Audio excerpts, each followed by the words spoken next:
श्री स्वामी समर्थ. जय जय स्वामी समर्थ. नमस्कार. तुम्हा सर्वांचे आपल्या आम्ही स्वामींचे दास या स्वामीमय चॅनलमध्ये मनापासून स्वागत आहे. स्वामींच्या कृपेने नेहमीच तुमच्या आयुष्यात सुख, समृद्धी आणि आनंद असावा, इतकीच मी आपल्या स्वामींच्या चरणी प्रार्थना करते. आणि आपल्या आजच्या या नवीन आणि सुंदर व्हिडिओला पुन्हा एकदा नव्याने सुरुवात करते. भक्तांनो, बघा, आज मी तुम्हाला आपल्या आम्ही स्वामींचे दास या स्वामीमय चॅनलमध्ये पुण्यात राहणाऱ्या स्वामींच्या परमभक्त ताई सौ उज्ज्वला निकम या स्वामी भक्त ताईंचा अत्यंत रोमांचक, अंगावर शहार आणणारा, हम गया नहीं जिंदा है या वाक्याची प्रचिती देणारा एक दिव्य अनुभव सांगणार आहे.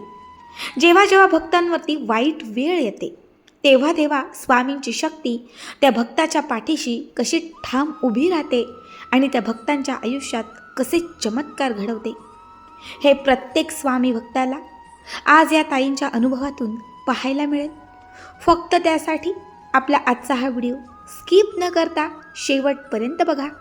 आणि जे कोणी आपल्या चॅनलवरती नवीन असतील त्यांनी आपल्या चॅनलला सबस्क्राईब करा, कारण तुम्ही आपल्या चॅनल सबस्क्राईब केल्यामुळे मी पुढचे जे काही व्हिडिओ बनवेन त्याचे सर्वात पहिले नोटिफिकेशन तुमच्यापर्यंत पोहोचेल. तर चला सुरुवात करूयात आपण आपल्या आजच्या या नवीन आणि सुंदर अनुभवास. पुढील हा संपूर्ण अनुभव या ताईंच्याच शब्दात. ताई म्हणतात, सर्वप्रथम या सृष्टीचे चालक मालक श्री स्वामी समर्थ महाराजांना माझे त्रिवार वंदन आणि सगळ्या स्वामी भक्तांना माझा नमस्कार. मी उज्ज्वला निकम, मी पुण्यात राहते. खरं तर मी कुठल्याही सेवेत किंवा धार्मिक कार्यात नव्हते, मात्र ते म्हणतात ना, स्वामींची सेवा मिळायला नशीब लागतं. अगदी तसेच काही. नशिबाने स्वामी सेवा मिळाली आणि माझे संपूर्ण आयुष्य बदलून गेले. खरं तर माझे पती हे पूर्णपणे व्यसनाधीन, इतके व्यसनाधीन की दारूच्या पायी त्यांनी आमचं राहतं घर गहाण टाकलं. माझ्या लग्नात केलेले दागिने विकले. इतकंच नाही, आमची गावी जी काही शेती होती ती शेतीसुद्धा सावकाराकडे गहाण टाकली. जवळपास 70 लाखांचे कर्ज. आणि घरात आली ती दरिद्री. खूप प्रयत्न केले हे दारिद्र्य दूर करण्यासाठी, खूप कष्ट केले, मात्र त्या कष्टाचे फळ मला मिळालेच नाही. कारण जे काही मी कष्ट करायचे महिन्याला, खरं तर मी जो काही घरात पगार आणायचे, एका कंपनीमध्ये कामाला होते, 25,000 पगार होता. पण जेव्हा हे 25,000 मला मिळायचे तेव्हा त्यातले काही पैसे हप्ते भरून, काही पैसे हे मुलांसाठी, तर काही पैसे हे घरात जायचे. अक्षरशः 10 दिवसांमध्ये सगळे पैसे संपायचे आणि मग पुन्हा मला कुणाकडनं तरी उसने पैसे घ्यायला लागायचे. या दरिद्रेला, या गरिबीला मी खूप कंटाळले होते. माझ्यात हिंमत खूप होती, कष्ट करण्याची जिद्द होती, मात्र पतीची साथ नव्हती. मी जे करत होते त्यात सुद्धा त्यांना त्रास होता. मी बाहेर पडले की ते माझ्यावर संशय घ्यायचे, मला शिव्या द्यायचे, मला त्रास द्यायचे. त्यामुळे काय करावं काही कळत नव्हतं. नोकरी करूनही काही फायदा नव्हता, कारण असाही जवळ रुपया टिकत नव्हता. तरीही तब्बल 8 वर्ष मी नोकरी केली. मात्र त्यानंतरसुद्धा माझे पती मला मारहाण करायचे, खूप छळ करायचे. तेव्हा सतत माझ्या डोक्यामध्ये आत्महत्येचे विचार यायचे. एकदा तर मी सुसाईड करण्याचा प्रयत्न केला. अंगावरती रॉकेल ओतले आणि जेव्हा काडीपेटी लावणार तेवढ्यात माझ्या सासूबाई अगदी धावत माझ्या जवळ आल्या. त्यानंतर त्यांनी मला खूप सांभाळलं, माझी काळजी घेतली आणि मला खूप समजावलं. मग मुलांकडे बघून जगायचं असं मी ठरवलं. 2-3 वर्ष निघून गेले, मात्र सुधारणा काहीच नाही. सावकार दारात यायचे, ज्या लोकांकडनं उसने पैसे मागितले ते अक्षरशः घरात यायचे. त्यांना काय उत्तरं द्यावी काहीच कळत नव्हतं. माझे सासू सासरे, माझी मुलं, आम्ही सगळेच माझ्या पतीसमोर हतबल झालो होतो. अशातच ही परिस्थिती बदलत नव्हती आणि असे जीवन जगणे मला जमत नव्हते. मग पुन्हा एकदा आत्महत्येचा विचार केला आणि यावेळेस मी विषारी कीटकनाशक प्राशन केले. त्यावेळीसुद्धा नशिबाने मी वाचले. मी दुसऱ्यांदा मरणातून बाहेर आले. तरीही मला हे जगणं नको होतं. हे सगळं मला असह्य होत होतं. त्याचवेळी माझ्याच शेजारी राहणाऱ्या नीलम काकू, ज्या स्वामींच्या परमभक्त आहेत, जेव्हा त्यांना कळालं की मी पुन्हा एकदा सुसाईड केली आहे, तेव्हा त्या मला भेटायला आल्या आणि त्यांनी मला खूप समजावलं. त्यांनी माझी समजूत घालून मला सांगितलं, तू स्वामी सेवेत ये, तुझे सगळे प्रश्न मार्गी लागतील आणि स्वामी नेहमीच तुझ्यासोबत राहतील. खरं तर काकूंनीच मला स्वामींचा फोटो दिला, नित्यसेवेचं ग्रंथ दिलं आणि स्वामी सारामृतसुद्धा दिलं. सेवा कशी करायची त्यांनी मला सांगितलं. एकमेव पर्याय किंवा एकमेव गोष्ट म्हणजे आता स्वामीच माझ्यासोबत. मी स्वामी सेवा करायला सुरुवात केली. मी मनापासून स्वामी सेवा करायचे. मी स्वामींचे नामस्मरण करायचे, नित्यसेवा करायचे. हळूहळू या सेवेमध्ये मी रममाण झाले. मात्र एके दिवशी माझ्या पतीचं आणि माझं पुन्हा एकदा भांडण झालं आणि त्या भांडणामध्ये त्यांनी माझे सर्व ग्रंथ फेकून दिले. आता माझ्याकडे सेवा करायला कुठलाच ग्रंथ नव्हता. मी फक्त श्री स्वामी समर्थ हा एकच मंत्र म्हणायचे. काही दिवस निघून गेले. पुन्हा एकदा हे सर्व असह्य झालं. त्यात माझा मोठा मुलगा आजारी पडला. डॉक्टरांनी खरं तर त्याचं ऑपरेशन करायला सांगितलं आणि त्यासाठी 1.5 लाख रुपये खर्च येईल असंही सांगितलं. माझ्याकडे 1 रुपयाही नव्हता. असणारे दागिनेसुद्धा पतीने विकले होते. ना जमीन ना घर, काहीही नाही. आता ऑपरेशन कसं करायचं काही कळेना. मग पुन्हा एकदा माझ्या मनात आत्महत्येचाच विचार आला. गळफास घेऊयात असं ठरवलं.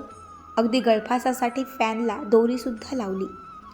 माझी मान मी त्या फासावरती लटकवणार तेवढ्यातच मला पाठवून एक जोरात कुणीतरी धक्का दिला आणि जसा मला तो धक्का मिळाला, ती वरती असणारी रशी आपोआप तुटून खाली पडली आणि मी सुद्धा बेडवरती कोसळली.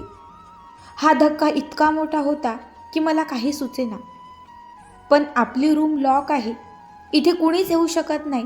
मग हा धक्का मला कसा लागला मला समजेना.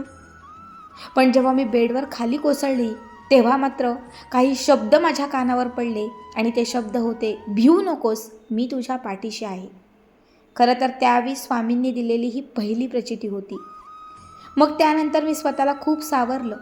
साक्षात आज स्वामींनी आपल्याला वाचवलं म्हणजे स्वामी आहेत एवढाच तेव्हा मी स्वामींवरती विश्वास ठेवला. आता जे आलंय ते भोगायचं असं मी ठरवलं आणि मग मी स्वामी सेवा करायला लागली. मग स्वामींच्या मठात जायला लागली. एके दिवशी तिथे मठात असणारे जोशी काका, त्यांना मी माझी सर्व हकीकत सांगितली. तेव्हा त्यांनी मला सांगितलं, तू तुझ्या घरामध्ये 7 वेळा दररोज सकाळी 7 वेळा तारक मंत्र म्हण, त्याचा तीर्थ बनव आणि तुझ्या पतीला प्यायला दे. त्या 7 वेळा म्हटलेल्या तारक मंत्राने तुझ्या पतीत 7 दिवसात तुला बदल दिसेल. जसं त्यांनी मला सांगितलं मी तसंच केलं. तारक मंत्र म्हटले, तारक तीर्थ बनवलं.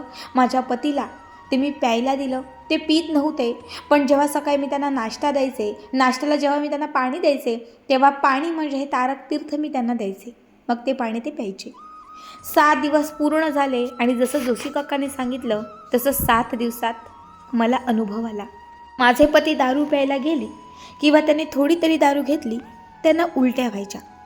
आता दारूचा प्रचंड त्रास त्यांना व्हायला लागला आणि त्याच्यामुळे त्यांनी दारू कमी केली. जवळपास 1 महिन्यामध्ये त्यांची दारू पूर्णतः सुटली. या गोष्टीवरती कुणाचाच विश्वास बसत नव्हता.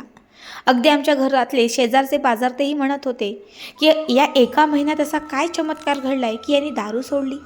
पण ती स्वामींची कृपा होती. दारू पूर्णतः सुटली आणि माझे पती आता घरात आमच्याशी थोडे नीट वागू लागले. आता ही एक समस्या माझी दूर झाली, पण पैशांची समस्या काही केल्या दूर होत नव्हती.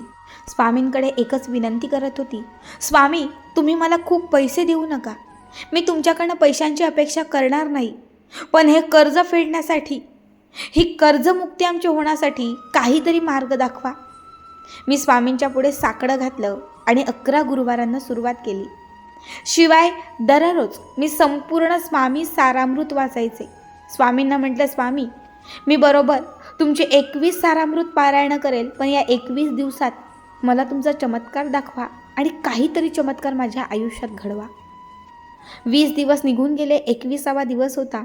माझ्या शेवटच्या पारायणाचा तो दिवस होता. पारायण करून उठले, दाराची बेल वाजली, दरवाजा उघडला तेव्हा एक पोस्टमन समोर उभा होता. त्याच्या हातात एक नोटीस होती. त्याने ती नोटीस मला दिली. सुरुवातीला काय लिहिलंय कळालं नाही, कारण सगळंच इंग्लिशमध्ये होतं. माझ्याच पुतण्याला मी फोन करून बोलावलं आणि म्हटलं, हे काय आहे जरा वाचून दाखव. तेव्हा त्याने सांगितलं की आपली माळाकडची जी जमीन आहे, जी जमीन आपल्या चुलत्यांच्या वाटणीला गेलेली आहे, पण ती जमीन आपल्या आजोबांच्या नावे आहे आणि पूर्वीपासून ती जमीन आपल्या चुलत्यांनी बळकावलेली आहे. तीच जमीन समृद्धी हवेतून जात आहे आणि त्या जमिनीचे आपल्याला काही पैसे मिळणार आहेत. जेव्हा त्याने हे सांगितलं, माझा विश्वासच बसेना. मी त्याला म्हटलं, किती रक्कम आहे? तेव्हा त्याने सांगितले, 1 एकर जागा आहे आणि 1 एकर जागेचे 8 करोड रुपये मिळणार आहेत. ताई म्हणतात, मला वाटलं हा मजाक करतोय. मी ती नोटीस घेतली आणि आमच्या तालुक्याच्या ठिकाणी माझे बहिणीचे मिस्टर हे वकील आहेत. मी त्यांच्याकडे गेली, त्यांनासुद्धा ती नोटीस दाखवली. तेव्हा त्यांनीही मला तेच सांगितले. मग काहीच दिवसांमध्ये सगळी प्रोसिजर झाली आणि आमच्या अकाउंटला 8 करोड रुपये जमा झाले. ताई म्हणतात, त्या जमिनीबद्दल आम्हाला काही माहितीही नव्हते. फक्त ती जमीन त्या लोकांनी बळकावली तेवढेच माहिती होते. पण ती जमीन माझ्या सासऱ्यांच्या आणि माझ्या पतीच्या नावाने असल्याने ते सगळे पैसे आमच्या अकाउंटला जमा झाले. मग आम्ही त्यातूनच आमचं घर सोडवलं, आमची गहाण टाकलेली जमीन सोडवली, शिवाय लोकांचे घेतलेले पैसे परत केले. त्यानंतर आम्ही छोटासा बिझनेस सुरू केला. एक किराणा दुकान टाकलं. आज त्याच दुकानाच्या जागी आमचं मोठं होलसेलचं दुकान सुरू झालं. आता कष्टाने मेहनतीने आम्ही रोज रोजीरोटी कमावतोय. घरामध्ये जे वातावरण होतं ते अत्यंत आनंदाचं झालं आहे. खरंच ही स्वामी कृपा आमच्या आयुष्यात खूप मोठी होती. ही स्वामी लीला आमच्या जीवनात अघटित होती. स्वामींमुळे सगळं आयुष्यात बदलून गेलं. जिथे 3 वेळा मी आत्महत्येचा प्रयत्न केला, तिथे बघा स्वामींनी माझ्या आयुष्यात कसे चमत्कार घडवले. ताई म्हणतात, स्वप्नातही नव्हतं की कधी करोडो रुपये माझ्या आयुष्यात मला बघायलाही मिळतील. पण ही सगळी स्वामी कृपा, हे सगळं जे आहे ते स्वामींचं आहे आणि स्वामींमुळे ते आम्हाला लाभलेलं आहे. श्री स्वामी समर्थ. भक्तांनो, अत्यंत अद्भुत अनुभव. तुम्हाला आजचा अनुभव कसा वाटला कमेंट करा. श्री स्वामी समर्थ. जय जय स्वामी समर्थ.